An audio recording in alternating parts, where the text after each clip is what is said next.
DYFI এর DM office অভিযান ঘিরে ধুন্ধুমার বহরমপুরে। ব্যারিকেড ভেঙে ডিএম অফিসের দিকে যাওয়ার চেষ্টা করলে পুলিশের সাথে ধস্তাধস্তি ডিওয়াইএফআই এর নেতাকর্মীদের। এ নিয়ে তুমুল উত্তেজনা বহরমপুরের টেক্সটাইল কলেজ মোড় এলাকায়।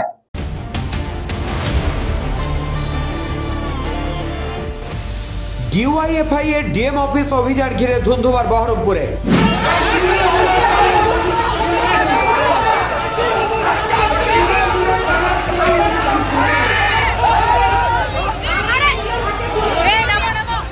ব্যারিকেড ভেঙে ডিএম অফিসের দিকে যাওয়ার চেষ্টা করলে পুলিশের সাথে ধস্তাধস্তি ডিওয়াইএফআই নেতাকর্মীদের। এ নিয়ে তুমুল উত্তেজনা বহরমপুরের টেক্সটাইল কলেজ মোড় এলাকায়।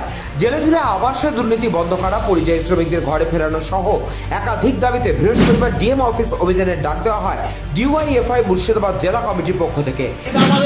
মিছিল করলে বাংলার বুকে রাজনৈতিক স্বাধীনতা আছে, তুমি স্বাধীনতা কাটতে পারো না। এদিন দুপুরে জেলা কার্যালয় থেকে মিছিল করে ডিএম অফিসের দিকে রওনা দেন ডিওয়াইএফআই নেতাকর্মীরা। মিছিল গির্জার মোড় হয়ে টেক্সটাইল কলেজে পুলিশের ব্যারিকেডের কাছে যেতেই ধুন্ধুমার পরিস্থিতি তৈরি হয়। প্রথম ব্যারিকেড ভেঙে দ্বিতীয় ব্যারিকেডের কাছে যেতেই পুলিশের সাথে ধস্তাধস্তি চলে ডিওয়াইএফআই নেতাকর্মীদের। পুলিশই বাধায় অবস্থান বিক্ষোভ শুরু করে ডিওয়াইএফআই এর নেতাকর্মীরা।